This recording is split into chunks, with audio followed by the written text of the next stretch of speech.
മധുരയിലെ ഗ്രാമത്തിലെ കാട്ടിൽ നിന്നും വെട്ടപ്പെട്ട നിലയിൽ ഒരു മനുഷ്യന്റെ തല കണ്ടെത്തുന്നു.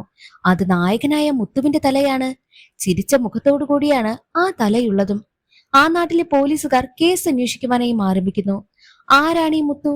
മുത്തുവിന് എന്താണ് യഥാർത്ഥത്തിൽ സംഭവിച്ചത്? മുത്തുവിന്റെ കഥ എന്താണെന്നൊക്കെ ഓരോ എപ്പിസോഡിലും പറയുന്നുണ്ട്. എങ്കിൽ നമുക്ക് വിജയ് സേതുപതി കേന്ദ്ര കഥാപാത്രത്തിലെത്തുന്ന കാട്ടാൻ എന്ന തമിഴ് സീരീസിന്റെ കഥ നോക്കിയാലോ? വീഡിയോയിലേക്ക് കടക്കുന്നതിന് മുൻപ് വീഡിയോ കാണുന്ന കൂട്ടുകാർ ഒന്ന് ലൈക്ക് ചെയ്യാനും കമന്റ് സെക്ഷനിലെ ഹൈപ്പ് എന്നൊരു ഓപ്ഷൻ ക്ലിക്ക് ചെയ്യാനും മറക്കരുതേ. കഥ തുടങ്ങുമ്പോൾ സ്റ്റേഷനിലേക്ക് പോകുവാനായി റെഡിയാകുന്ന പോലീസ് ഉദ്യോഗസ്ഥനായ കാലയനെ കാണിക്കുന്നു. കാലയന്റെ വിവാഹം കഴിഞ്ഞിട്ട് കുറച്ചുനാൾ ആയതേയുള്ളൂ. കാലയന്റെ വീട്ടില് ഏകദേശം 500 ആടുകളുണ്ട്. ആടുകളെയൊക്കെ വളർത്തുകയാണ് അവരുടെ മെയിൻ തൊഴിൽ. ആ ആടുകളെ വളർത്തിയാൽ തന്നെ ജീവിക്കാനുള്ള വരുമാനം അതിൽ നിന്നും അവർക്ക് കിട്ടും. മാത്രവുമല്ല ഒരുപാട് സ്വത്തും ഒക്കെ കാലയനും കുടുംബത്തിനുമുണ്ട്. എന്നാൽ ഭാര്യയ്ക്ക് ഇഷ്ടമല്ല എന്ന പേരിൽ മാത്രമാണ് കാലയൻ പോലീസ് ജോലി ചെയ്യുന്നതും. പക്ഷേ ഇത് കാലയന്റെ അമ്മയ്ക്ക് അത്ര ഇഷ്ടമേ അല്ല. എപ്പോഴും അവൻ ഭാര്യ പറയുന്നതും കേട്ട് ഭാര്യയുടെ സാരിത്തുമ്പിലാണ് കഴിയുന്നതെന്ന് പറഞ്ഞ് അമ്മയ്ക്ക് വല്ലാതെ പ്രശ്നമാ. അതുകൊണ്ട് തന്നെ മരുമകളുമായിട്ട് മിക്ക സമയത്തും അമ്മ വഴക്കുണ്ടാക്കാറുണ്ട്. കാലയൻ രാവിലെ തന്നെ ഒരുങ്ങി നേരെ സ്റ്റേഷനിലേക്കും എത്തുന്നുണ്ട്. ആ നാട്ടിലെ തന്നെ സ്റ്റേഷനിലാണ് കാലയൻ വർക്ക് ചെയ്യുന്നതും. സ്റ്റേഷനിലേക്ക് എത്തുന്ന സമയത്ത് അവിടുത്തെ പോലീസ് ഉദ്യോഗസ്ഥരെല്ലാം എന്തോ കണ്ട് പേടിച്ച് സ്റ്റേഷന് പുറത്തു നിൽക്കുകയാണ്. എന്താണ് കാര്യമെന്ന് അന്വേഷിക്കുമ്പോഴോ വിഷമുള്ളൊരു പാമ്പ് സ്റ്റേഷനുള്ളിലേക്ക് കയറിയിരിക്കുന്നു. പാമ്പിനെ പിടികൂടുവാനായിട്ട് പാമ്പാട്ടിയും എത്തിയിരിക്കുക. പാമ്പ് വന്നതുകൊണ്ട് തന്നെ മെയിൻ ഇൻസ്പെക്ടർ ആണെങ്കിലോ അലമാരിയുടെ മണ്ടയിൽ കയറിയിരിക്കുക. അങ്ങനെ ഒരുവിധം പാമ്പാട്ടി പാമ്പിനെയും പിടിച്ചുകൊണ്ടു പോകുന്നു. കുറെ നാളുകളായി ആ സ്റ്റേഷനിൽ ഇപ്പോൾ അങ്ങനെ കേസൊന്നും ഇല്ലാത്തത് കൊണ്ട് തന്നെ സ്റ്റേഷൻ അടച്ചുമൂടിയതിനു ശേഷം സിറ്റിയിലേക്ക് വരുവാനായിട്ടാണ് മുകളിൽ നിന്നും ഉത്തരവിട്ടിരിക്കുന്നത്. പക്ഷേ അത് കാലയന് അത്ര ഇഷ്ടമായതേയില്ല. കാരണം അവന്റെ നാട്ടിൽ തന്നെ ജീവിക്കുവാനായിട്ടുള്ള ഒരവസരമായിരുന്നല്ലോ ഇപ്പോൾ കിട്ടിയിരിക്കുന്നത്. എന്നാൽ സിറ്റിയിലേക്ക് പോയി കഴിഞ്ഞാൽ അത് നടക്കില്ലല്ലോ എന്ന സങ്കടമായിരുന്നു കാലയന്. അതുപോലെ തന്നെ പോലീസ് ഇൻസ്പെക്ടറിനും ആകെ സങ്കടമാണ്. കാരണം ഇൻസ്പെക്ടറിന് ആ നാട് ഒരുപാട് ഇഷ്ടമായി. വലിയ ജോലിയൊന്നുമില്ല, വലിയ കേസും ഇല്ലാത്തത് കൊണ്ട് എപ്പോഴും അവർക്ക് വെറുതെ ഇരിക്കാം. എന്നാൽ മറ്റുള്ള കോൺസ്റ്റബിൾമാർക്കൊക്കെ അതൊട്ടും ഇഷ്ടമാകുന്നതേയില്ല. ഒരു കോൺസ്റ്റബിൾ ആണെങ്കിലോ ഇനി സിറ്റിയിൽ പോയാൽ നല്ല ജോലിയൊക്കെ ചെയ്ത് ഭാര്യയ്ക്കൊപ്പം നിൽക്കാമല്ലോ എന്നാണ് ആ കോൺസ്റ്റബിൾ പറയുന്നതും. എന്നാൽ കാലയനാണെങ്കിലോ രാവിലെ തന്നെ ഒരു സ്ഥലത്തേക്ക് പോകുവാനായി ഇറങ്ങുന്നു. എന്തെന്നാൽ എങ്ങനെയെങ്കിലും ഒരു കള്ളക്കേസ് ഉണ്ടാക്കണം. എന്നിട്ട് അവിടെ ഒരു കേസ് രജിസ്റ്റർ ചെയ്ത് കഴിഞ്ഞാൽ സ്റ്റേഷൻ അടച്ചു മൂടില്ലല്ലോ. ആ ഒരു കാര്യം ഇൻസ്പെക്ടറിനോടും പറയുന്നു. ഇൻസ്പെക്ടറും കാലയനും നേരെ പോകുന്നത് ചാരായമൊക്കെ വിൽക്കുന്ന സ്ത്രീക്കടുത്തേക്കാണ്. അവരോട് ഓരോ കാര്യങ്ങളൊക്കെ ചോദിക്കുമ്പോൾ താനിപ്പോൾ ചാരായം വിൽപ്പനയൊക്കെ നിർത്തിയെന്നും തന്റെ കൂടെ ഉണ്ടായിരുന്ന പിള്ളേരൊക്കെ ഇപ്പോൾ സിറ്റിയിലേക്ക് പോയെന്നും ആ സ്ത്രീ പറയുന്നു. അതുകൊണ്ട് വേറെ വഴിയില്ലാതെ കാലയനും ഇൻസ്പെക്ടറും നേരെ സ്റ്റേഷനിലേക്കും എത്തുന്നു.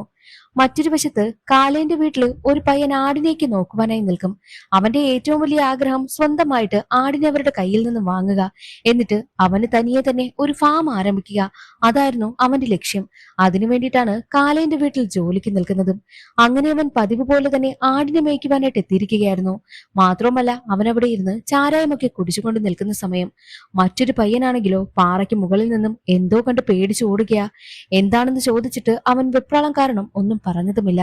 അത് കണ്ട ആ പയ്യനാണ്. ഉടനെ ആ പയ്യൻ പാറയ്ക്കടുത്ത് ചെന്ന് നോക്കുമ്പോഴോ ഒരാളുടെ തല അവിടെ വെട്ടിവെച്ചിരിക്കുന്നു. ചിരിച്ച മുഖത്തോടു കൂടിയാണ് അയാൾ ഇരിക്കുന്നതും.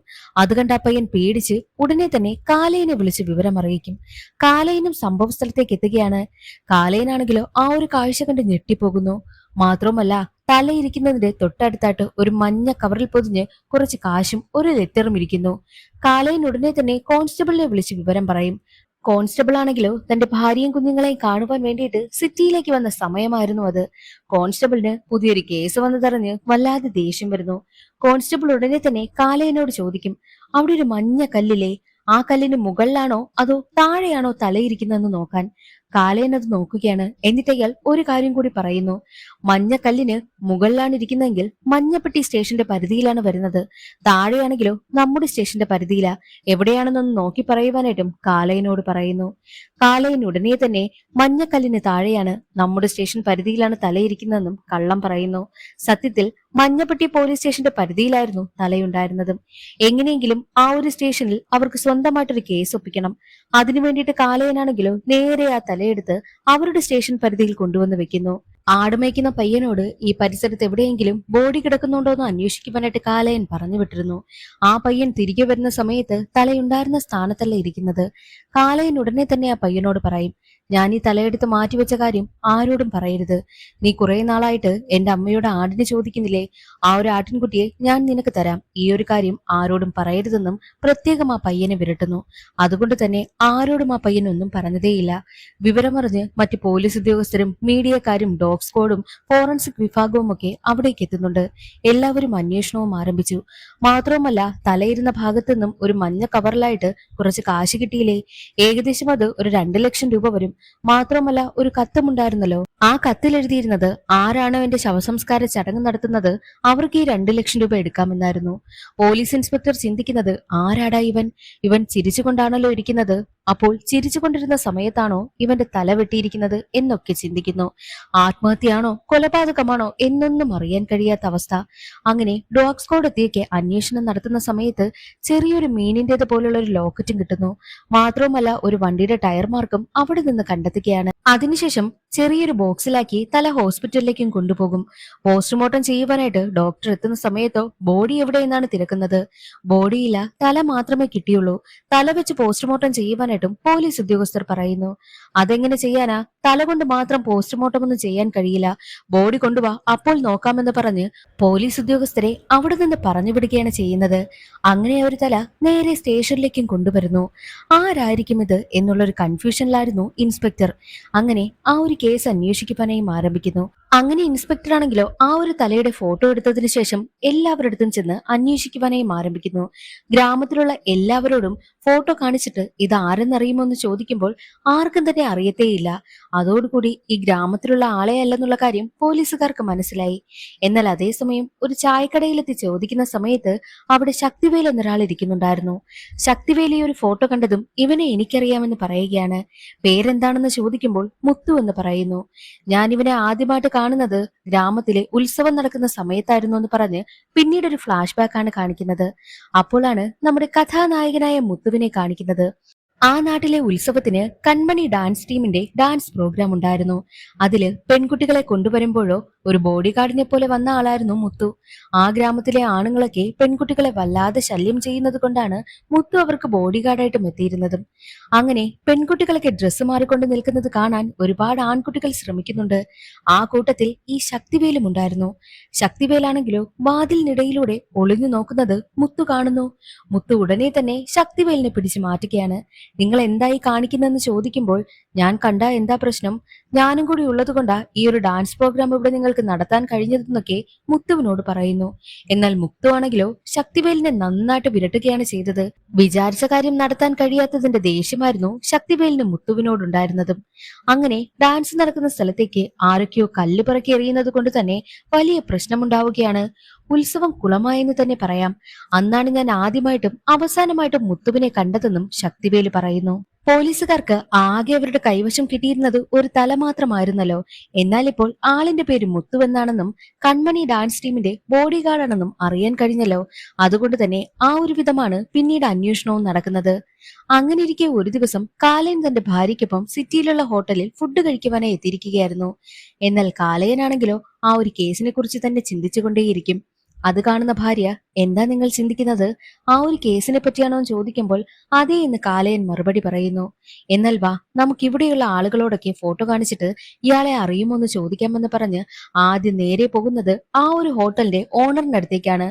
ഓണറിനെ ഫോട്ടോ കാണിച്ചു കൊടുത്തിട്ട് ഇതാരാണെന്ന് അറിയുമോ എന്ന് ചോദിക്കുമ്പോൾ അറിയാം, മുത്തു, ഇതെന്റെ ദൈവമാണെന്നും ഹോട്ടൽ മുതലാളി പറയുന്നു. അവസാനമായിട്ട് നിങ്ങൾ എന്നാ മുത്തുവിനെ കണ്ടെത്തുന്ന ചോദിക്കുമ്പോൾ 4 വർഷത്തിൽ കൂടുതലായെന്നും മുതലാളി പറയുന്നു. പിന്നീട് ഒരു ഫ്ലാഷ് ബാക്ക് ആണ് കാണിക്കുന്നത്. ഇതേ ഹോട്ടലില് ഫുഡ് കഴിക്കുവാനായി എത്തിയതായിരുന്നു മുത്തു.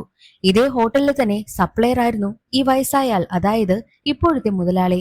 അയാളാണെങ്കിലോ ഓരോ ടേബിളും ക്ലീൻ ചെയ്തുകൊണ്ട് നിൽക്കുന്ന സമയം അന്ന് ഈ ഹോട്ടലിന്റെ ആദ്യത്തെ ഉടമ വന്നിട്ട് ഈ ഒരു സപ്ലയറിനെ ഒരുപാട് വഴക്ക് പറയുന്നു.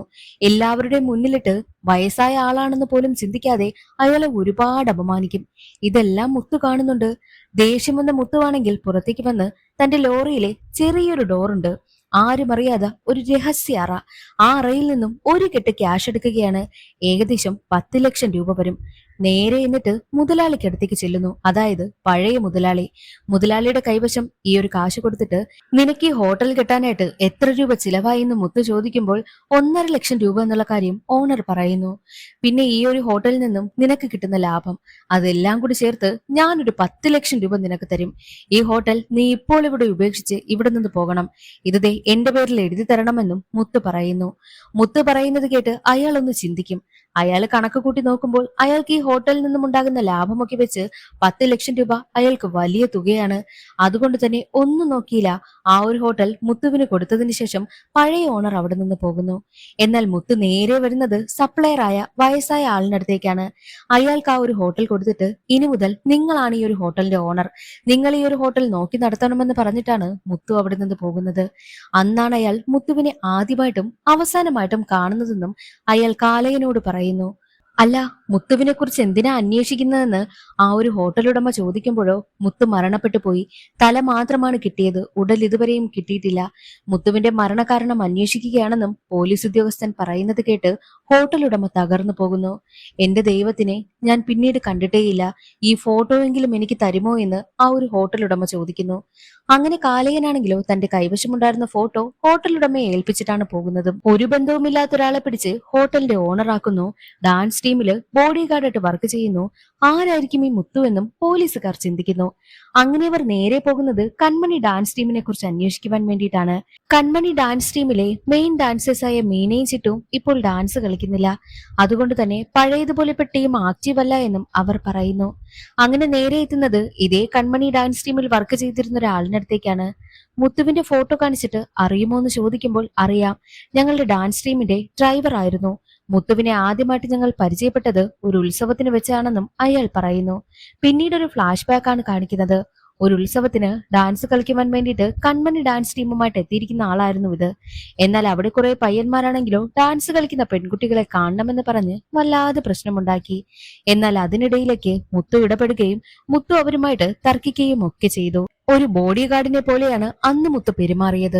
അന്നു മുതൽ അവരുടെ ഡാൻസ് ടീമിലെ ഡ്രൈവറായിട്ട് മുത്തുവുമുണ്ട്. മാത്രമല്ല, മീനയും ചിട്ടുവുമായിട്ടാണ് മുത്തു ഏറ്റവും കൂടുതൽ കമ്പനിയുള്ളതെന്നും അയാൾ പറയുന്നു. അതിനുശേഷം മുത്തു താമസിച്ചിരുന്ന സ്ഥലമൊക്കെ കൊണ്ടുവന്ന് കാണിക്കുകയാണ്. അവിടെ വലിയൊരു ഇരുമ്പ് പെട്ടി ഉണ്ടായിരുന്നു.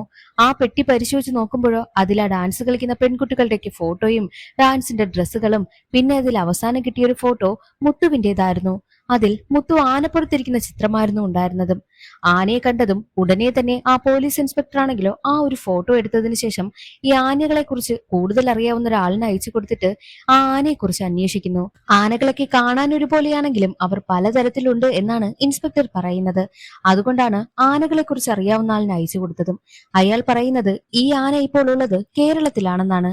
ഉടനെ തന്നെ ഇൻസ്പെക്ടർ കോൺസ്റ്റബിളിനോട് പറയുന്നുണ്ട്, റെഡിയായിരിക്കെ, നമുക്ക് നാളെ കേസന്വേഷണവുമായി ബന്ധപ്പെട്ട് കേരളത്തിലേക്ക് പോകണമെന്ന്.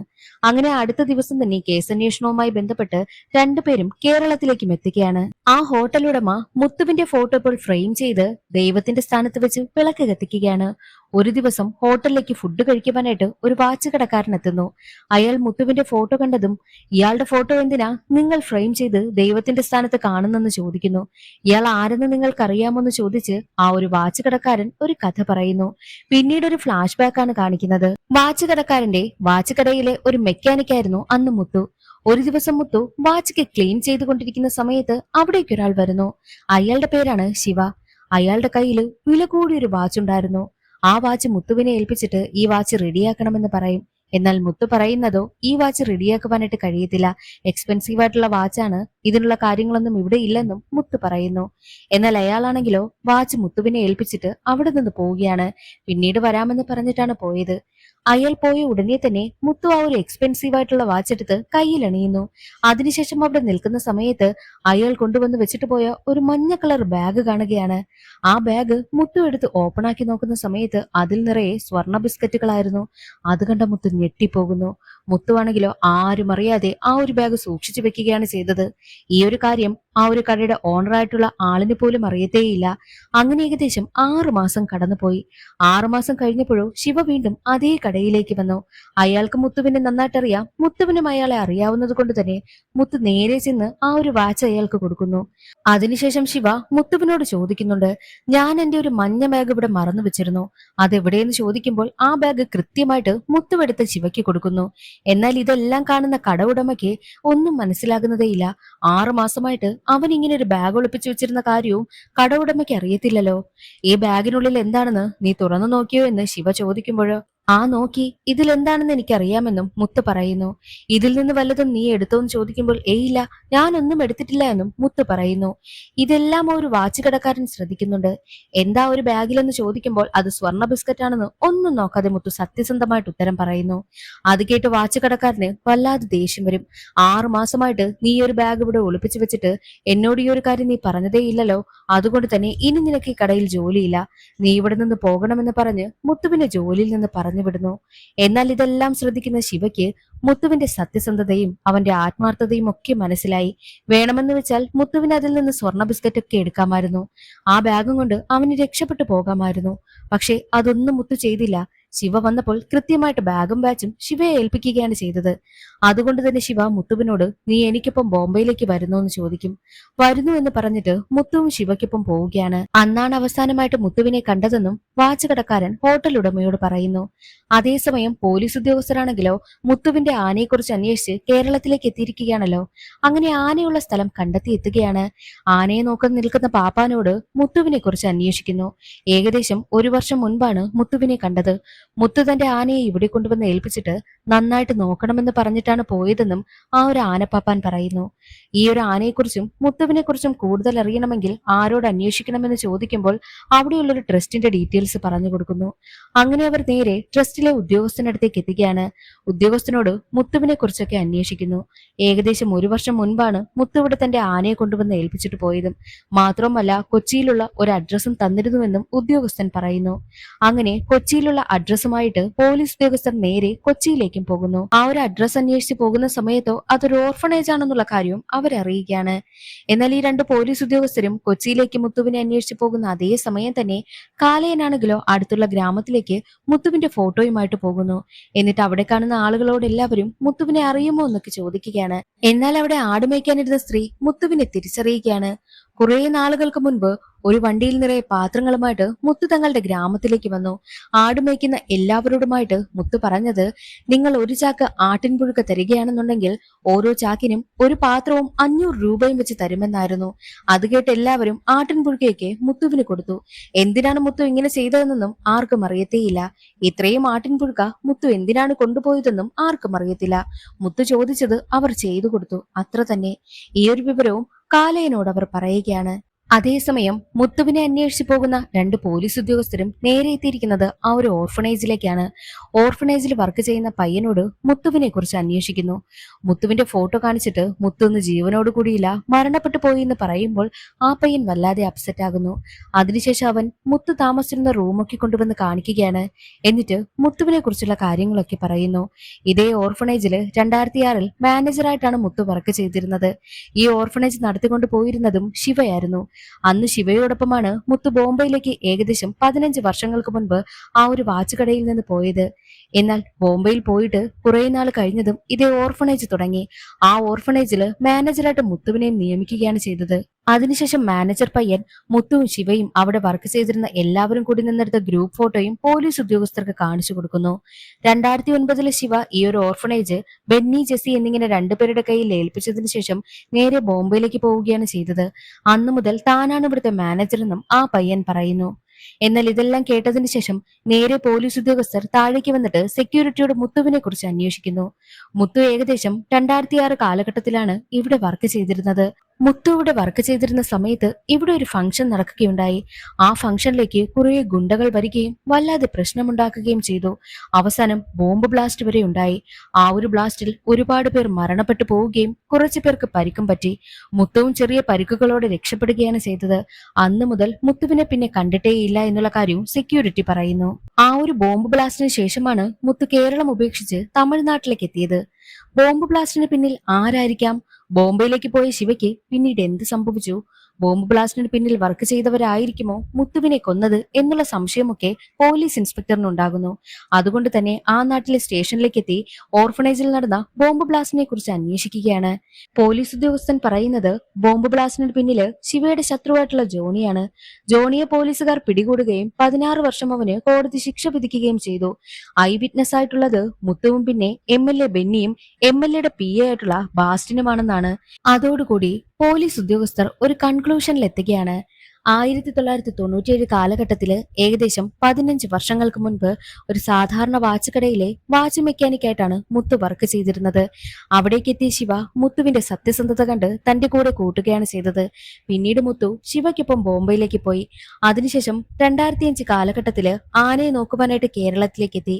അതിനുശേഷം 2006 കാലഘട്ടത്തില് ശിവ ഒരു ഓർഫനേജ് ആരംഭിച്ചു. അവിടുത്തെ മാനേജറായിട്ടും വർക്ക് ചെയ്തു. ആ സമയത്താണ് ബോംബ് ബ്ലാസ്റ്റ് ഉണ്ടായത്. അതേ തുടർന്ന് പിന്നീട് മധുരയിലേക്ക് വന്നു. 2012 കാലഘട്ടത്തില് ഒരു വണ്ടിയുമായിട്ട് മധുരൈ ഗ്രാമങ്ങളിൽ മുഴുവൻ കയറിയിറങ്ങി അവിടുത്തെ ആടുമേയ്ക്കുന്നവരുടെ കയ്യിൽ നിന്നും ആട്ടിൻപുഴുക്കൊക്കെ കളക്ട് ചെയ്തുകൊണ്ടേയിരുന്നു. 2013 കാലഘട്ടത്തില് കൺമണി ഡാൻസ് സ്കൂളിന്റെ ബോഡി ഗാർഡായിട്ടും വർക്ക് ചെയ്തു. പിന്നീട് ഇപ്പോൾ മുത്തുവിന്റെ തല വെട്ടിയെടുത്ത രീതിയിലാണ് ഇപ്പോൾ കണ്ടെത്തുവാനായും കഴിഞ്ഞത്.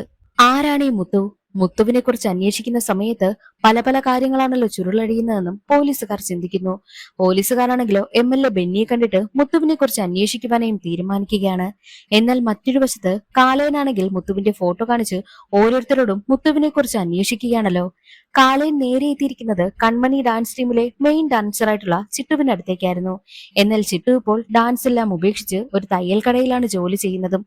ചിട്ടുവിനടുത്തെത്തി മുത്തുവിന്റെ ഫോട്ടോ കാണിച്ച് മുത്തുവിനെ കുറിച്ച് അന്വേഷിക്കുമ്പോൾ ആദ്യമായിട്ട് ചിട്ടു എപ്പോഴാണ് മുത്തുവിനെ കണ്ടതെന്നാണ് പറയുന്നത്. പിന്നീട് ഒരു ഫ്ലാഷ് ബാക്ക് ആണ് കാണിക്കുന്നത്. ഒരു പ്രോഗ്രാമിന് പോകുവാൻ വേണ്ടിയിട്ട് വണ്ടി കാത്ത് നിൽക്കുകയായിരുന്നു ചിട്ടുവും മീനയും. എന്നാൽ എത്ര നിന്നിട്ടും വണ്ടിയൊന്നും വരുന്നതേയില്ല. പ്രോഗ്രാം നടക്കാൻ സമയമായി. അപ്പോഴായിരുന്നു അതുവഴി മുത്തുവാണെങ്കിലോ ആട്ടിൻപുഴുക്കൊക്കെ കളക്ട് ചെയ്തിട്ട് വരുന്നതും. അവരെ കാണുന്ന മുത്തുവാണെങ്കിൽ എവിടേക്ക് പോകുവാനാ, ഞാൻ ഡ്രോപ്പ് ചെയ്യാമെന്നും പറഞ്ഞ് അവർ രണ്ടുപേരെയും വണ്ടിയിൽ കയറ്റിക്കൊണ്ടു പോകുന്നു. വണ്ടിയിലിരിക്കുന്ന സമയത്തെല്ലാം മുത്തുവിന്റെ സംസാരമൊക്കെ രണ്ടുപേർക്കും ഒരുപാട് ഇഷ്ടമായി. പ്രോഗ്രാം നടക്കുന്ന സ്ഥലത്തേക്കും കൊണ്ടുവരുന്നു. ഉത്സവമാണ് അവിടെ നടക്കുന്നത്. എന്നാൽ ആ ഉത്സവ സ്ഥലത്ത് കുറെ പയ്യന്മാരാണെങ്കിൽ പെൺകുട്ടികളോടൊക്കെ മോശമായിട്ട് പെരുമാറുവാനായും ശ്രമിച്ചു. അതിലേക്ക് മുത്തു ഇടപെടുകയും മുത്തു അതൊക്കെ സോൾവ് ചെയ്യുകയും ഏകദേശം ഒരു ബോഡി ഗാർഡിനെ പോലെ പ്രവർത്തിക്കുന്നതും ആ ഒരു ടീമിലുള്ളവർക്കൊക്കെ ഒരുപാട് ഇഷ്ടമായി.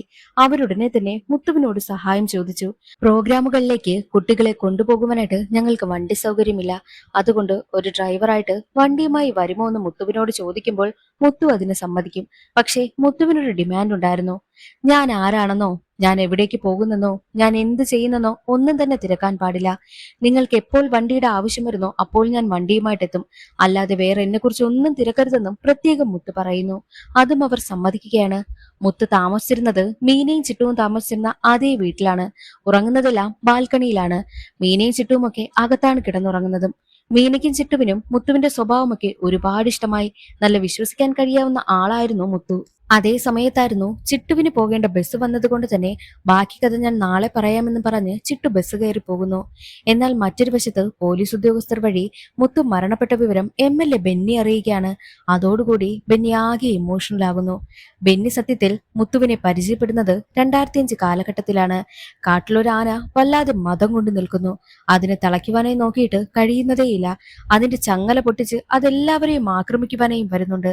എന്നാൽ അവിടേക്ക് എല്ലാവരെയും രക്ഷിക്കുന്ന ഒരു രക്ഷകനെ പോലെ മുത്തുവാണ് അവിടേക്ക് എത്തിയത്. മുത്തു അവസാനം ആനയെ തളയ്ക്കുകയാണ്. മുത്തുവിന് കാട്ടാൻ എന്നൊരു പേരും കൂടിയുണ്ട്. അത് വരുവാനായിട്ട് കാരണം അവന്റെ ഉള്ളിലെ അസാധാരണ ശക്തി കാരണമാണ് അവനെ എല്ലാവരും കാട്ടാൻ എന്ന് വിളിക്കുന്നതെന്നും MLA ബെന്നി പറയുന്നു. എന്നാൽ മറ്റൊരു വശത്ത് ചിട്ടുവിനെ കാണിക്കുകയാണ്. തലേ ദിവസം അവൾ മുത്തുവിനെ കുറിച്ച് കുറച്ച് കാര്യങ്ങൾ പറഞ്ഞിട്ട് ബസ് വന്നതുകൊണ്ട് തന്നെ അവൾ ബസ്സിൽ കയറി പോയില്ലേ. എന്നാൽ ഇപ്പോൾ വീണ്ടും കാലയൻ ചിട്ടുവിനെ കാണുവാനായി എത്തിയിരിക്കുകയാണ്. ചിട്ടു വീണ്ടും മുത്തുവിനെ കുറിച്ചുള്ള കാര്യങ്ങൾ പറയുന്നു. വീണ്ടും ഒരു ഫ്ലാഷ് ബാക്ക് ആണ് കാണിക്കുന്നത്. മുത്തുവാണെങ്കിലോ എല്ലാവരുമായിട്ട് നന്നായിട്ട് സഹകരിക്കുന്നത് കൊണ്ട് തന്നെ പതിയെ പതിയെ ആ ഒരു ഡാൻസ് ടീമിലെ ഒരു അംഗമായി മുത്തു മാറി. എല്ലാവർക്കും മുത്തുവിനെ ഒരുപാട് ഇഷ്ടമായിരുന്നു. എന്നാൽ മുത്തു ഏറ്റവും കൂടുതൽ സഹകരിച്ചിരുന്നത് മീനയ്ക്കും ചിട്ടുവിനും ഒപ്പമായിരുന്നല്ലോ. എന്നാൽ മീനയുടെ മനസ്സിൽ മുത്തുവിനോടുള്ള ഫ്രണ്ട്ഷിപ്പ് വളർന്നു വളർന്ന് അവസാനം അത് പ്രണയമായി മാറി. എന്നാൽ ഒരു ദിവസം മുത്തുവാണെങ്കിലോ ആ നാട്ടിലെ ഏറ്റവും വലിയ ഗുണ്ടയായിരുന്നു എല്ലാവരോടും അന്വേഷിക്കുന്നത് മീന അറിഞ്ഞു. മീനയ്ക്കാണെങ്കിൽ ആകെ ടെൻഷൻ. എന്തിനായിരിക്കാം മുത്തു ഇങ്ങനെ ഗുണ്ടയെക്കുറിച്ച് അന്വേഷിക്കുന്നതെന്നും അവൾ ചിന്തിക്കുന്നു. എന്നാൽ ഒരു ദിവസം മീന മുത്തുവിനോട് ചോദിക്കും, എന്തിനാ നിങ്ങളിങ്ങനെ ഗുണ്ടയെക്കുറിച്ച് തിരക്കുന്നത്? ഈ നാട്ടിലെ പേര് കേട്ട ഗുണ്ട അറ്റാക്ക് ആറുമുഖൻ. എന്തിനാ നിങ്ങൾ തിരക്കുന്നതെന്ന് ചോദിക്കുമ്പോൾ മുത്തു അത് എന്തിനാണെന്ന് പറയുവാനേയും കൂട്ടാക്കുന്നതേയില്ല. മീനയുടെ ചോദ്യങ്ങൾക്ക് മുത്തുവിന്റെ മറുപടി എല്ലാം സമയമാകുമ്പോൾ പറയാമെന്നായിരുന്നു. എന്നാൽ അന്നേ ദിവസം രാത്രി മീനയ്ക്ക് ഉറങ്ങുവാനേ കഴിഞ്ഞില്ല. എന്തുകൊണ്ടായിരിക്കാം മുത്തു ഗുണ്ടകളെ പറ്റിയൊക്കെ അന്വേഷിക്കുന്നത്? മുത്തു യഥാർത്ഥത്തിൽ ആരാണ്, എന്തിനാണ് ഈ നാട്ടിൽ വന്നത് എന്നൊക്കെയുള്ള ചോദ്യങ്ങൾ അവളുടെ മനസ്സിലുണ്ടാകുന്നു. ഉടനെ തന്നെ അവൾ മുത്തുവിനെയും കൂട്ടി അടുത്തുള്ള ചായക്കടയിലേക്ക് പോകുന്നു. മുത്തുവിനോട്, നിങ്ങൾ ആരാണ്, എന്തിനാണ് ഈ നാട്ടിലേക്ക് വന്നത്, എന്തിനാ ഗുണ്ടകളെ പറ്റിയൊക്കെ അന്വേഷിക്കുന്നത്, നിങ്ങൾ എന്തിനാ ഈ നാട്ടിലേക്ക് വന്ന് ആട്ടിൻപുഴുക്കേക്ക് കളക്ട് ചെയ്ത് നടക്കുന്നത്, ആരെങ്കിലും കൊല്ലാനാണോ എന്നൊക്കെ മീന ചോദിക്കുമ്പോൾ അതിന് മുത്തുവിന്റെ മറുപടി, ആവശ്യമില്ലാത്ത ഒരു കാര്യങ്ങൾ നീ എന്നോട് ചോദിക്കരുത്. ഞാൻ പലതവണ പറഞ്ഞിട്ടില്ലേ എന്നെ കുറിച്ച് ഒന്നും ഇങ്ങോട്ട് ചോദിക്കരുതെന്ന്. സമയമാകുമ്പോൾ ഞാൻ നിന്നോട് എല്ലാം തുറന്നു പറയുമെന്നും മീനയോട് മുത്തു പറയുന്നു. മീന തന്റെ പ്രണയവും മുത്തുവിനോട് തുറന്നു പറഞ്ഞു. പിന്നീട് അങ്ങോട്ടുള്ള ദിവസങ്ങളിലെല്ലാം മീനയ്ക്ക് മുത്തുവിനോടുള്ള പ്രണയം കൂടിക്കൂടി വന്നുകൊണ്ടേയിരുന്നു. ചിട്ടു ഈ ഒരു കാര്യങ്ങളൊക്കെ പറയുന്നതിന്റെ മറ്റൊരു വശത്ത് ബെന്നിയാണ് കാണിക്കുന്നത്. ബെന്നിയാണെങ്കിലോ മുത്തു മരിച്ച കാര്യമൊക്കെ അറിഞ്ഞല്ലോ. ബെന്നിക്ക് സ്വന്തമായിട്ട് തടി ഫാക്ടറി ഉണ്ട്. അവിടേക്ക് എത്തുകയാണ് പോലീസ് ഇൻസ്പെക്ടറും കോൺസ്റ്റബിളും. തടി ഫാക്ടറിയിൽ വർക്ക് ചെയ്യുന്ന ആളിനൊപ്പം ഇരുന്ന് മദ്യപിക്കുകയായിരുന്നു അവർ രണ്ടുപേരും. അതിനുശേഷം മുത്തുവിന്റെ ഫോട്ടോ കാണിച്ചു കൊടുത്തിട്ട് ഇതാരാണെന്ന് അറിയുമോ എന്ന് ചോദിക്കുമ്പോൾ അറിയാമല്ലോ മുത്തു വളരെ നല്ല മനുഷ്യനാണെന്നും അയാൾ പറയുന്നു. മുത്തു മരണപ്പെട്ടു പോയി, മുത്തുവിന്റെ തല മാത്രമാണ് ഞങ്ങളുടെ നാട്ടിൽ നിന്ന് കിട്ടിയതെന്നും പോലീസുകാർ പറയുമ്പോഴോ ആ ഒരു തൊഴിലാളിയാണെങ്കിലോ വല്ലാതെ സങ്കടപ്പെടുകയാണ്. മുത്തുവും ബെന്നിയും എങ്ങനെയാണ് പരിചയമെന്ന് അയാൾ പറയുകയാണ്. പിന്നീട് ഒരു ഫ്ലാഷ് ബാക്ക് ആണ് കാണിക്കുന്നത്. മുത്തു അതേ തടി ഫാക്ടറിയിൽ ഒരു ആനപ്പാപ്പാനായിട്ടായിരുന്നു വർക്ക് ചെയ്തിരുന്നത്. എന്നാൽ ഒരു ദിവസം ബെന്നിയെ കടത്തിക്കൊണ്ട് പോകുന്നതിന് വേണ്ടിയിട്ട് കുറച്ചുപേർ വന്നു. അത് ഏകദേശം ഒരു 2005 കാലഘട്ടമായിരുന്നു. അന്നത്തെ പഞ്ചായത്ത് ഇലക്ഷന് ബെന്നി നിൽക്കുന്നുണ്ടായിരുന്നു. അതുകൊണ്ട് തന്നെ ബെന്നിയെ അതിൽ നിന്നും പിന്തിരിപ്പിക്കുവാൻ വേണ്ടിയിട്ടാണ് ബെന്നിയെ കടത്തിക്കൊണ്ടു പോകുവാനായിട്ട് ഒരു കൂട്ടം ആളുകൾ എത്തിയിരുന്നത്. ഇതറിഞ്ഞ മുത്തുവാണെങ്കിലോ തന്റെ ആനയ്ക്കൊപ്പം ഒരു വലിയ മരവും പുഴുതുകൊണ്ട് അവിടെ കൊണ്ടുവന്നിട്ട് ബെന്നിയെ അതിൽ നിന്നും രക്ഷിക്കുകയാണ് ചെയ്തത്. അതോടുകൂടി ബെന്നിയെ കടത്തിക്കൊണ്ടു പോകുവാനായി വന്നവരെല്ലാം പേടിച്ചവിടെ നിന്നും പോവുകയാണ് ചെയ്തത്. അന്നു മുതൽ ബെന്നി മുത്തുവിനെ കടപ്പെട്ടിരിക്കുകയാണെന്നും ആ ഒരു തൊഴിലാളി പറയുന്നു. മുത്തുവിനെ കൊല്ലണമെങ്കിൽ മുത്തുവിനെ പോലുള്ള ഒരാൾക്ക് മാത്രമേ അവനെ കൊല്ലാൻ കഴിയൂ, അല്ലാതെ ആർക്കും തന്നെ മുത്തുവിനെ ഒന്ന് തൊടാൻ പോലും കഴിയില്ല എന്നും ആ തൊഴിലാളി പറയുന്നു. അതെല്ലാം കേൾക്കുന്ന പോലീസ് ഉദ്യോഗസ്ഥർ ചിന്തിക്കുന്നത്, ആരാണ് ഈ മുത്തു? മുത്തു പോകുന്ന വഴിയിലെല്ലാം എല്ലാവർക്കും നല്ലതാണ് ചെയ്തിരിക്കുന്നത്. ഇങ്ങനെയുള്ള മുത്തുവിന് മരണം എങ്ങനെ സംഭവിച്ചു? അത് കൊലപാതകമാണോ, ആത്മഹത്യയാണോ, അതിനു പിന്നിൽ ആരാണെന്നൊക്കെയുള്ള കാര്യം പോലീസുകാർ ചിന്തിക്കുകയാണ്. മുത്തുവിനെ കുറിച്ച് അന്വേഷിക്കുന്നതിനായിട്ട് കേരളത്തിലേക്ക് എത്തിയിരിക്കുകയാണല്ലോ പോലീസ് ഉദ്യോഗസ്ഥർ. 2006 കാലഘട്ടത്തിൽ ബോംബ് ബ്ലാസ്റ്റ് നടന്ന സമയം മുത്ത് വർക്ക് ചെയ്ത ഓർഫണേജിലേക്കാണ് പോലീസ് ഉദ്യോഗസ്ഥർ എത്തിയിരിക്കുന്നത്. അവിടുത്തെ ഇപ്പോഴത്തെ ഇൻചാർജ് ജെസ്സി എന്ന ലേഡിയാണ്. ജെസ്സിയോട് മുത്തുവിനെ കുറിച്ച് അന്വേഷിക്കുന്നു. മുത്ത് മരണപ്പെട്ടു പോയ കാര്യവും ജെസ്സിയോട് പറയുകയാണ്. അപ്പോൾ ജെസ്സി ഏകദേശം 2005-2006 കാലഘട്ടത്തിൽ മുത്തു അവിടെ വർക്ക് ചെയ്തപ്പോഴുണ്ടായ കാര്യങ്ങളെക്കുറിച്ചൊക്കെ പറയുന്നു. പിന്നീട് ഒരു ഫ്ലാഷ് ബാക്ക് ആണ് കാണിക്കുന്നത്. മുത്തു ആ സമയത്ത് അവിടെ ഇൻചാർജ് ആയിരുന്ന സമയം അന്നവിടെ സിന്ധു എന്നൊരു പെൺകുട്ടി ഇന്റേൺഷിപ്പിനായിട്ട് എത്തുകയുണ്ടായി. ഈ സിന്ധു അവിടെ പുതുതായിട്ടൊരു കുട്ടി വന്നിരുന്നു. ആ കുട്ടിയുടെ അച്ഛനും അമ്മയും തീപിടുത്തത്തിൽ മരണപ്പെട്ടു പോയി. എന്നാൽ ആ കുട്ടിക്കാണെങ്കിലോ തന്റെ കൺമുന്നിൽ അച്ഛനും അമ്മയും മരണപ്പെട്ടു പോയത് കൊണ്ട് തന്നെ ആഹാരം കഴിക്കാൻ പോലും കഴിയാതെ പേടിച്ചു വിറച്ചിരിക്കുകയാണ്. കുട്ടിക്കടുത്തേക്ക് എത്തിയ സിന്ധു, നീ ഇങ്ങനെ ഇരുന്നു കഴിഞ്ഞാൽ നിന്റെ അച്ഛനും അമ്മയ്ക്കും സന്തോഷമാകുമോ? നിനക്ക് നിന്റെ അച്ഛനെയും അമ്മയും കാണണ്ടേ? അതിന് നീ നന്നായിട്ട് ആഹാരം കഴിക്കണം. ആഹാരം കഴിച്ച് നല്ല രീതിക്ക് ഉറങ്ങുവാനായി കിടക്കുന്ന സമയത്ത് നിന്റെ സ്വപ്നത്തിൽ നിന്റെ അച്ഛനും അമ്മയും വരും. അപ്പോൾ നിനക്ക് കാണാമല്ലോ എന്ന് പറഞ്ഞ് കുട്ടിയെ സമാധാനിപ്പിച്ച് ആഹാരം കഴിപ്പിക്കുന്നു. ഇതെല്ലാം മുത്തു കാണുകയാണ്. മുത്തുവിനപ്പോൾ സിന്ധുവിന്റെ ഒരു പെരുമാറ്റം ഒരുപാട് ഇഷ്ടമായി. അതുപോലെ തന്നെ മുത്തുവും കുട്ടികളോട് നല്ല സ്നേഹത്തോടു കൂടിയാണ് പെരുമാറുന്നത്. അത് കാണുന്ന സിന്ധുവിനും മുത്തുവിനും ഒരുപാട് ഇഷ്ടമാകുന്നു. അങ്ങനെ ഇവർക്കിടയിൽ ചെറിയൊരു കണക്ഷനൊക്കെ ഉണ്ടാവുകയാണ്. അങ്ങനെയിരിക്കെ സിന്ധുവിന്റെ വീട്ടില് അവൾക്ക് പുതിയൊരു വിവാഹാലോചന കൊണ്ടുവന്നു. അതറിയുന്ന സിന്ധുവാണെങ്കിലോ പയ്യൻ പെണ്ണ് കാണുവാനായിട്ട് വന്ന അതേ സമയം തന്നെ മുത്തുവിനെ വീട്ടിലേക്ക് വിളിച്ചു വരുത്തി. ഞാൻ പ്രണയിക്കുന്നത് മുത്തുവിനെയാണ്, ഞാൻ വിവാഹം കഴിക്കുന്നെങ്കിലും മുത്തുവിനെ വിവാഹം കഴിക്കുമെന്ന് പറയുന്നു. അപ്പോഴാണ് സിന്ധുവിന്റെ മനസ്സിലും തന്നോടൊരു പ്രണയമുണ്ട് എന്നുള്ള കാര്യം മുത്തുവിന് മനസ്സിലായത്. ഇതെന്താ നീ ഞങ്ങളോട് നേരത്തെ പറയാത്തതെന്ന് വീട്ടുകാർ ചോദിക്കുമ്പോൾ, പറയാനായിട്ട് എനിക്കൊരു അവസരം കിട്ടണ്ടേ, അതിനു മുൻപ് നിങ്ങൾ വിവാഹാലോചന കൊണ്ടുവന്നില്ലേ എന്നും സിന്ധു വീട്ടുകാരോട് പറയുന്നു. അങ്ങനെ വീട്ടുകാർക്കും മുത്തുവിനെ ഇഷ്ടമായി. അവരുടെ രണ്ടുപേരുടെയും കല്യാണത്തിനും വീട്ടുകാർ സമ്മതിച്ചു. പിന്നീട് അങ്ങോട്ട് മുത്തുവും സിന്ധുവും തമ്മിൽ പ്രണയത്തിലാവുകയാണ്. മുത്തു തന്റെ പാസ്റ്റ് ലൈഫ് എല്ലാം ഉപേക്ഷിച്ച് സിന്ധുവിനെ പ്രണയിച്ച് അവളുമായിട്ട് നന്നായിട്ട് കുടുംബമായി ജീവിക്കണമെന്നാണ് മുത്തു കരുതിയിരുന്നത്. അങ്ങനെ ഇരിക്കുന്ന സമയത്തായിരുന്നു ഓർഫനേജില് ഒരു പ്രോഗ്രാം നടക്കുകയും ആ പ്രോഗ്രാമിനിടയിൽ ബോംബ് ബ്ലാസ്റ്റ് ഉണ്ടായതും. ഓർഫനേജിന്റെ ഓണറായിട്ടുള്ള ശിവന്റെ ശത്രുവായിട്ടുള്ള ജോണിയാണ് ശിവനെ കൊല്ലുവാനായിട്ട് ഓർഫനേജിലേക്ക് എത്തിയതും അവിടെ ബോംബ് ബ്ലാസ്റ്റും ഉണ്ടാക്കി വലിയ പ്രശ്നമുണ്ടാക്കിയതും. ശിവയും ജോണിയും തമ്മിൽ നല്ല ഫൈറ്റൊക്കെ നടക്കുന്നതിനിടയിലായിരുന്നു രണ്ടാമതും ഒരു ബോംബ് പൊട്ടിയത്. ആ ഒരു സമയത്ത് ഒരുപാട് പേർ മരണപ്പെട്ടു. അതിൽ രക്ഷപ്പെട്ടത് ഏകദേശം ഈ ശിവനും പിന്നെ മുത്തുവും പിന്നെ കുറച്ചു കുട്ടികളും മാത്രമാണ്. ബാക്കി എല്ലാവരും മരണപ്പെട്ടു പോയി. അതോടുകൂടി മനസ്സ് തകർന്ന് മുത്തു അവിടെ നിന്നും എങ്ങോട്ടോ പോയി. പിന്നീട് ആരും തന്നെ കണ്ടിട്ടേയില്ല. ആ ഒരു ബോംബ് ബ്ലാസ്റ്റിന് ശേഷം ശിവനും ബോംബെയിലേക്ക് പോയി. പിന്നെ ഏകദേശം 2009 കാലഘട്ടമായപ്പോഴാണ് തിരികെ വന്നത്. അന്ന് ഈ ഓർഫനേജിന്റെ കാര്യങ്ങളൊക്കെ എന്നെയും MLA ആയിട്ടുള്ള ബെന്നിയുമാണ് ഏൽപ്പിച്ചത്. അല്ലാതെ വേറൊരു കാര്യവും ഞങ്ങൾക്കറിയത്തില്ല. മുത്തുവിനെയും പിന്നെ അതിനുശേഷം കണ്ടിട്ടില്ല, ശിവനെയും കണ്ടിട്ടില്ല എന്നുള്ള കാര്യം ജെസ്സി പറയുന്നു. അങ്ങനെ പോലീസ് ഉദ്യോഗസ്ഥരാണെങ്കിലോ ബെന്നിയെ കണ്ടിട്ട് മുത്തുവിനെ കുറിച്ച് അന്വേഷിക്കുവാനായും തീരുമാനിക്കുകയാണ്. എന്നാൽ മറ്റൊരു വശത്ത് കാലേനെ കാണുന്നതിന് വേണ്ടിയിട്ട് ഒരാൾ വരികയാണ്. അയാളുടെ കൈവശം മുത്തുവിന്റെ ഫോട്ടോയുമുണ്ട്. മുത്തുവിനെ എനിക്കറിയാം, കുറച്ചുനാള് എനിക്കൊപ്പം മെന്റൽ ഹോസ്പിറ്റലിൽ മുത്തു ഉണ്ടായിരുന്നുവെന്നും അയാൾ പറയുന്നു. ഏകദേശം 2014 കാലഘട്ടത്തില് മുത്തു മെന്റൽ ഹോസ്പിറ്റലിൽ കിടന്നിട്ടുണ്ട്. എന്തിനായിരിക്കാം മുത്തു മെന്റൽ ഹോസ്പിറ്റലിൽ കിടന്നതെന്ന് അറിയുവാൻ വേണ്ടിയിട്ട് കാലേനാണെങ്കിലോ ആ ഒരു മെന്റൽ ഹോസ്പിറ്റലിലേക്കും പോകുന്നു. മറ്റൊരു വശത്ത് പോലീസ് ഉദ്യോഗസ്ഥർ നേരെ എത്തിയിരിക്കുന്നത് MLA ബെന്നിയെ കാണുവാനായിട്ടാണ്. ബെന്നിയോട് മുത്തുവിനെ കുറിച്ചും ശിവനെ കുറിച്ചും ഒക്കെ അന്വേഷിക്കുന്നു. അപ്പോൾ ബെന്നി കുറച്ച് കാര്യങ്ങൾ പറയുകയാണ്. പിന്നീട് ഒരു ഫ്ലാഷ് ബാക്ക് ആണ് കാണിക്കുന്നത്. ഏകദേശം മുത്തു ആ ഒരു ഓർഫനേജിലെ ഇൻചാർജ് ആയിട്ട് വർക്ക് ചെയ്തിരുന്ന കാലഘട്ടം. അന്ന് ശിവനാണെങ്കിലോ മുത്തുവിനെയും ബെന്നിയെയും ഒരു ദിവസം വിളിച്ചു വരുത്തി. എന്നിട്ട് ഒരാളെ പരിചയപ്പെടുത്തുകയാണ്. അത് മറ്റാരുമല്ല, ജോണി തന്നെയായിരുന്നു. ജോണിയും ശിവനും ചേർന്ന് ഒരുപാട് ഇല്ലീഗലായിട്ടുള്ള കാര്യങ്ങളൊക്കെ ചെയ്യുന്നുണ്ടായിരുന്നു. ഒരു ദിവസം ഇവർ രണ്ടുപേരും ചേർന്ന് ഒരു ഡ്രഗ് അസൈൻമെന്റ് നടത്തുകയാണ്. എന്നാൽ ശിവൻ പോലീസിന്റെ പിടിയിൽ അകപ്പെട്ടതോടുകൂടി കുറെ നാൾ ജയിലിൽ കിടക്കേണ്ടി വന്നു. ആ സമയം ശിവന് തന്റെ ഫാമിലിയൊക്കെ നഷ്ടമായി. അങ്ങനെ ശിവനാണെങ്കിലോ ജയിലിൽ നിന്ന് ഇറങ്ങിയതിനു ശേഷം ഇല്ലീഗൽ ആക്ടിവിറ്റീസ് എല്ലാം അവസാനിപ്പിക്കുകയും ഇതുപോലൊരു ഓർഫണേജ് തുടങ്ങുവാനായും തീരുമാനിച്ചു. ആ സമയത്തായിരുന്നു ജോണി ശിവനെ അന്വേഷിച്ചു വന്നത്. ഇവരാണെങ്കിൽ ഒരു ഡ്രഗ് അസൈൻമെന്റ് നടത്തിയിരുന്നില്ലേ, ആ സമയത്ത് ഏകദേശം 750 കോടി രൂപ ശിവന് കിട്ടിയിട്ടുണ്ട്. ആ കാശ് തനിക്ക് വേണമെന്ന് പറഞ്ഞിട്ടാണ് ജോണി എത്തിയിരിക്കുന്നത്. കാരണം കൂട്ടത്തിൽ ജോണിയും ഉണ്ടല്ലോ. എന്നാൽ ശിവൻ പറയുന്നത് ആ കാശ് നിനക്ക് തരില്ല, ആ ഒരു കാശ് നിനക്ക് കിട്ടിക്കഴിഞ്ഞാൽ ഇന്ത്യ മുഴുവൻ നീ ഡ്രഗ് സപ്ലൈ ചെയ്യും, അതുകൊണ്ട് ഞാനത് തരത്തില്ല എന്ന് പറഞ്ഞ് ജോണി അവിടെ നിന്ന് പറഞ്ഞു വിടുകയാണ് ചെയ്തത്. ശിവനോടുള്ള ദേഷ്യത്തിലാണ് ജോണി ഓർഫണേജ് ആക്രമിക്കുകയും അവിടെ ബോംബ് ബ്ലാസ്റ്റ് നടത്തുകയും ചെയ്തത്. ആ ഒരു ബോംബ് ബ്ലാസ്റ്റിൽ ഒരുപാട് പേർ മരണപ്പെട്ടു പോയി. കൂട്ടത്തിൽ സിന്ധുവും മരണപ്പെട്ടു പോയി. അതോടുകൂടിയാണ് മുത്തു അവിടെ നിൽക്കാൻ കഴിയാതെ അവിടെ നിന്നും എങ്ങോട്ടോ പോയത്. കുറെ നാൾ കഴിഞ്ഞ് ശിവനും ബോംബെയിലേക്ക് പോയി. ഏകദേശം 2009 കാലഘട്ടത്തിലാണ് തിരികെ വന്നിട്ട് ഓർഫണേജിന്റെ മുഴുവൻ ചുമതലയും എന്റെ കയ്യിൽ ഏൽപ്പിച്ചിട്ട് പോയതെന്നും MLA പറയുന്നു. അതെല്ലാം കേട്ടുകൊണ്ടു നിന്ന പോലീസ് ഉദ്യോഗസ്ഥരാണെങ്കിൽ ആ 750 കോടി നിങ്ങൾ എങ്ങനെയാണ് ഇവിടേക്ക് കൊണ്ടുവന്നതെന്ന് ചോദിക്കുമ്പോഴോ ശിവന്റെ ഏറ്റവും വിശ്വസ്തരായിരുന്നു ഈ MLAയും മുത്തും. ഇവർ 3 പേരും ചേർന്ന് കടൽ മാർഗമാണ് ആ ഒരു കാശ് ഇന്ത്യയിലേക്ക് എത്തിച്ചത്. കാശിപ്പോൾ എവിടെയാണുള്ളതെന്നുള്ള കാര്യം MLAയോട് ചോദിക്കുമ്പോൾ അതൊരു റിസോർട്ടിലാണ് ഞങ്ങൾ വെച്ചിരിക്കുന്നതെന്നും MLA എല്ലാ കാര്യങ്ങളും തുറന്നു പറയും.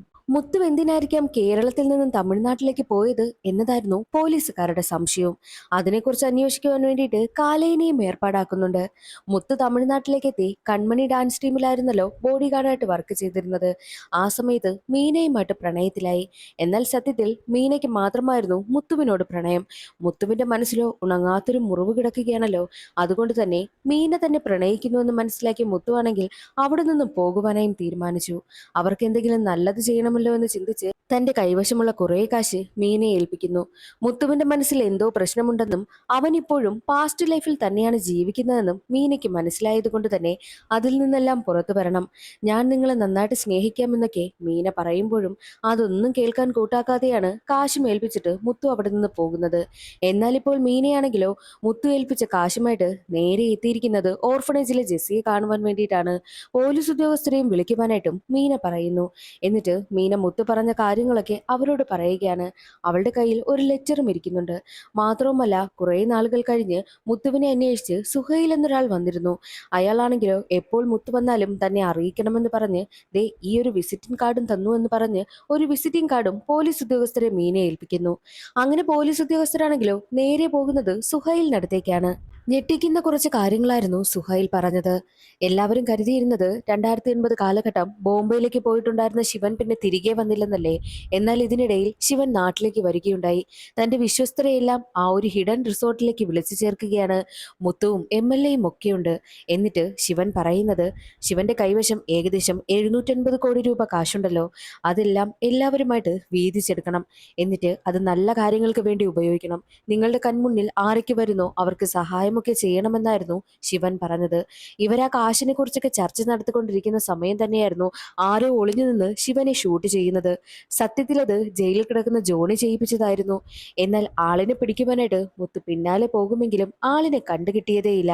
പക്ഷേ ആളിന്റെ മുഖം വ്യക്തമായിട്ട് മുത്ത് കണ്ടിരുന്നു. മുത്ത് തിരികെ വന്ന് നോക്കുമ്പോഴോ മരിക്കാറായി കിടക്കുന്ന ശിവനെയാണ് കണ്ടത്. രക്തം ഒരുപാട് വാർന്നു പോയിരുന്നു. ശിവൻ മരിക്കുന്നതിന് മുൻപ് മുത്തുവിനോട് പറഞ്ഞു, ഞാനിവിടെ അവസാനിപ്പിക്കുന്ന കാര്യങ്ങളൊന്നും നിങ്ങൾ ആരും ആരംഭിക്കരുത്. എനിക്കുണ്ടായത് നിങ്ങൾക്കൊരിക്കലും സംഭവിക്കരുത്. ഇനി ആരുടെയും ജീവൻ ഈ ഒരു കാരണത്താൽ പോകരുതെന്നും ശിവൻ പ്രത്യേകം പറയുന്നു. കാശ് കൊണ്ടുപോയി നന്നായിട്ട് എവിടെയെങ്കിലും പോയി ജീവിക്കണം. നിങ്ങളുടെ മുന്നിൽ ആര് സഹായം ചോദിച്ചു വരുന്നോ അവരെ സഹായിക്കണം. നല്ല കാര്യങ്ങൾക്ക് വേണ്ടിയിട്ട് ഈ കാശ് ഉപയോഗിക്കണമെന്നും പറഞ്ഞിട്ടാണ് ശിവൻ മരണപ്പെട്ടു പോകുന്നത്. ശിവന്റെ ആ ഒരു മരണത്തോടു കൂടി മുത്തു ആകെ തകർന്നു പോയി. മുത്തു കുറച്ചുനാൾ അവിടെ നിൽക്കുകയും അതിനുശേഷം തന്റെ നാട്ടിലേക്ക് തിരികെ പോവുകയാണെന്നും MLA ബെന്നിയോട് പറഞ്ഞു. ബെന്നിക്ക് കൃത്യമായിട്ട് മനസ്സിലായിരുന്നു ശിവനെ കൊന്നവരെ കൊല്ലുവാൻ വേണ്ടിയിട്ടാണ് മുത്തു ഈ പുറപ്പാടെന്നുള്ളത്. എത്ര തന്നെ മുത്തുവിനെ പിന്തിരിപ്പിക്കുവാനായിട്ട് MLA നോക്കിയിട്ടും നടക്കുന്നതേയില്ല. മുത്തു തന്റെ ഷെയർ വാങ്ങിക്കൊണ്ടാണ് പോകുന്നത്.